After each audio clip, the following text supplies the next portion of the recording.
नमस्कार। सुनिए जरा, मैं आपका स्वागत है। मेरा नाम है रोहित दुबे और मैं आपको सुनाने जा रहा हूँ डॉक्टर धर्मवीर भारती द्वारा लिखी गुनाहों का देवता का 11वां अध्याय। रात भर चंदर को ठीक से नींद नहीं आई। अब गर्मी काफी पड़ने लगी थी। एक सूती चादर से ज्यादा नहीं ओढ़ा जाता था और चंदर ने वह अभी ओढ़ना छोड़ दिया था। लेकिन उस दिन रात को अक्सर एक अजब सी कंपकपी उसे झकझोर जाती थी और वह कसकर चादर लपेट लेता था। फिर जब उसकी तबीयत घुटने लगती तो वह उठ बैठता था। उसे रात भर नींद नहीं आई। बार बार झपकी आई और लगा कि खिड़की के बाहर सुनसान अंधेरे में से अजब सी आवाजें आती हैं और नागिन बनकर उसकी सांसों में लिपट जाती हैं। वह परेशान हो उठता है। इतने में फिर कहीं से कोई मीठी सतरंगी संगीत की लहर आती है और उसे सचेत और सजग कर जाती है। एक बार उसने देखा कि सुधा और गेसु कहीं चली जा रही हैं। उसने गेसु को कभी नहीं देखा था, लेकिन उसने सपने में गेसु को पहचान लिया। लेकिन गेसु तो पम्मी की तरह गाउन पहने हुए थी। फिर देखा बिनती रो रही है और इतना बिलख बिलख कर रो रही है कि तबीयत घबरा जाए। घर में कोई नहीं है। चंदर समझ नहीं पाता कि वह क्या करे। अकेले घर में एक अपरिचित लड़की से बोलने का साहस भी नहीं होता उसका। किसी तरह हिम्मत करके वह समीप पहुंचा तो देखा, अरे यह तो सुधा है।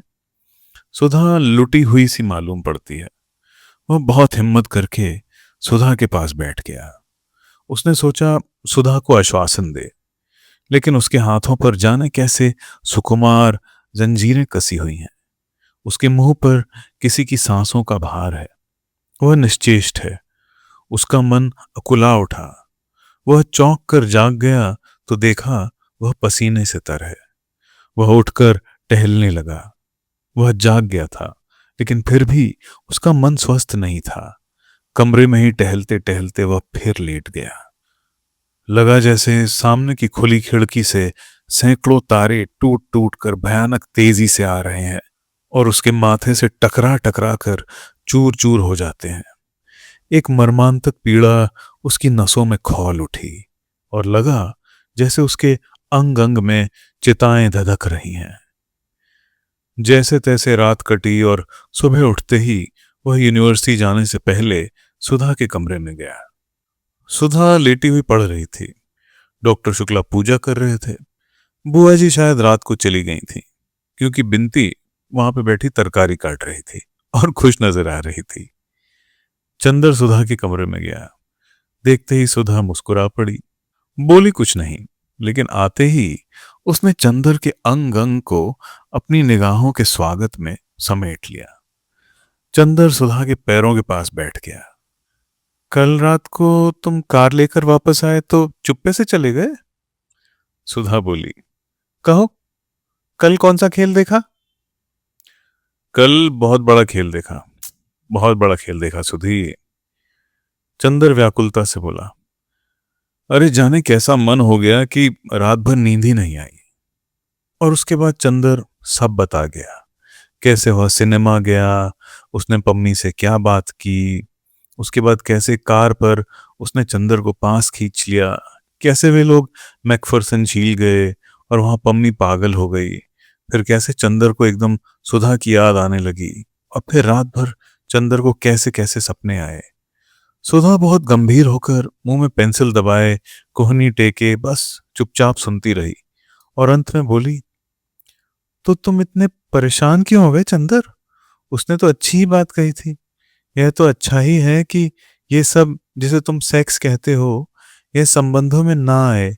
इसमें क्या बुराई है? क्या तुम चाहते हो कि सेक्स आए? कभी नहीं। तुम मुझे अभी तक नहीं समझ पाई। तो ठीक है, तुम भी नहीं चाहते कि सेक्स आए और वह भी नहीं चाहते कि सेक्स आए, तो झगड़ा क्या है? क्यों, तुम उदास क्यों हो इतने? सुधा बोली बड़े अचरज से। लेकिन उसका व्यवहार कैसा है? चंदर ने सुधा से कहा। ठीक तो है, उसने बता दिया तुम्हें कि इतना अंतर होना चाहिए। समझ गए। तुम लालची आदमी, चाहते हो गए यह भी अंतर ना रहे, इसीलिए तुम उदास हो गए। छी। होंठों में मुस्कुराहट और आंखों में शरारत की झलक छिपाते हुए सुधा बोली, तुम तो मजाक करने लगी? चंदर बोला। सुधा सिर्फ चंदर की ओर देखकर मुस्कुराती रही। चंदर सामने लगी हुई तस्वीर की ओर देखता रहा। फिर उसने सुधा के कबूतरों जैसे उजले मासूम नन्हे पैर अपने हाथ में ले लिए और भर्राई हुई आवाज में बोला, सुधा, तुम कभी हम पर विश्वास न हार बैठना। सुधा ने किताब बंद करके रख दी और उठकर बैठ गई। उसने चंदर के दोनों हाथ अपने हाथों में लेकर कहा, पागल कहीं के, हमें कहते हो अभी सुधा में बचपन है और तुम में क्या है? वहां रे छुई मुई के फूल, किसी ने हाथ पकड़ लिया, किसी ने बदन छू लिया तो घबरा गए। तुमसे अच्छी ना लड़कियां होती हैं। सुधा ने उसके दोनों हाथ झकझोरते हुए कहा, नहीं सुधी, तुम नहीं समझती।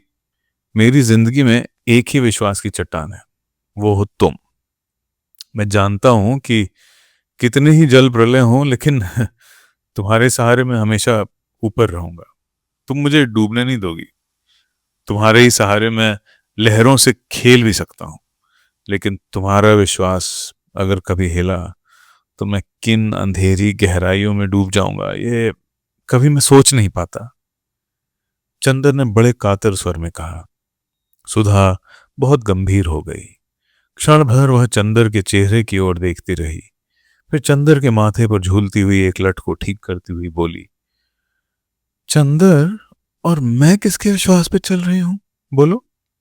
लेकिन मैंने तो कभी नहीं कहा कि चंदर अपना विश्वास मत हारना। और क्या कहूं, मुझे अपने चंदर पर पूरा विश्वास है। मरते दम तक विश्वास रहेगा। फिर तुम्हारा मन इतना डगमगा क्यों गया? बुरी बात है ना? चंदर ने सुधा के कंधे पर अपना सिर रख दिया। सुधा ने उसका हाथ लेकर कहा, लाओ, यहां छुआ था पम्मी ने तुम्हें? और उसका हाथ होंठों तक ले गई। चंदर कांप गया। आज सुधा को यह क्या हो गया है? लेकिन होंठों तक हाथ ले जाकर झाड़ने फूंकने वालों की तरह सुधा ने फूंक कर कहा, जाओ, तुम्हारे हाथ से पम्मी के स्पर्श का जहर उतर गया। अब तो ठीक हो गए, पवित्र हो गए। छू मंतर। चंदर हंस पड़ा। उसका मन शांत हो गया।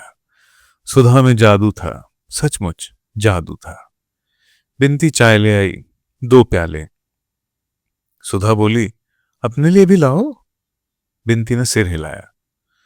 सुधा ने चंदर की ओर देखकर कहा, ये पगली जाने क्यों तुमसे झेपती है? झेपती कहाँ हूं? बिनती ने प्रतिवाद किया और प्याला भी ले आई और जमीन पर बैठ गई। सुधा ने प्याला मुंह से लगाया और बोली, चंदर, तुमने पम्मी को गलत समझा है। पम्मी बहुत अच्छी लड़की है, तुमसे बड़ी भी है और तुमसे ज्यादा समझदार, और उसी तरह व्यवहार भी करती है। तुम अगर कुछ सोचते हो तो गलत सोचते हो। मेरा मतलब समझ गए ना? जी हाँ गुरुआनी जी, अच्छी तरह से। चंदर ने हाथ जोड़कर विनम्रता से कहा। बिनती हंस पड़ी और उसकी चाय छलक गई।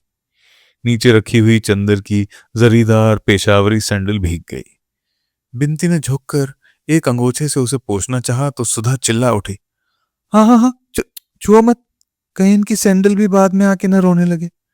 सुन बिनती, एक लड़की ने ना कल इन्हें छू लिया तो आप आज उदास थे। अभी तुम सैंडल छुओ तो कहीं जाके कोतवाली में रपट न करते हैं। चंदर हंस पड़ा और उसका मन धुलकर ऐसे निखर गया जैसे शरद का नीलाभ आकाश। अब पम्मी के यहां कब जाओगे? सुधा ने शरारत भरी मुस्कुराहट से पूछा। कल जाऊंगा। ठाकुर साहब वो पम्मी के हाथ अपनी कार बेच रहे हैं तो कागज पर दस्तखत करना है। चंदर ने कहा, अब मैं निडर हूं। कहो बिनती, तुम्हारे ससुर का क्या कोई खत नहीं आया? बिनती झेप गई। चंदर चल दिया। थोड़ी दूर जाकर फिर मुड़ा और बोला, अच्छा सुधा, आज तक जो काम हो बता दो, फिर 1 महीने तक मुझसे कोई मतलब नहीं। हाँ, हम थीसिस पूरी करेंगे, समझी? समझे, हाथ पटक कर सुधा बोली। तो दोस्तों, ये था गुनाहों का देवता का 11वां अध्याय। लाइक, सब्सक्राइब और शेयर करना मत भूलिएगा। अगले अध्याय हम जल्द ही लाएंगे। धन्यवाद।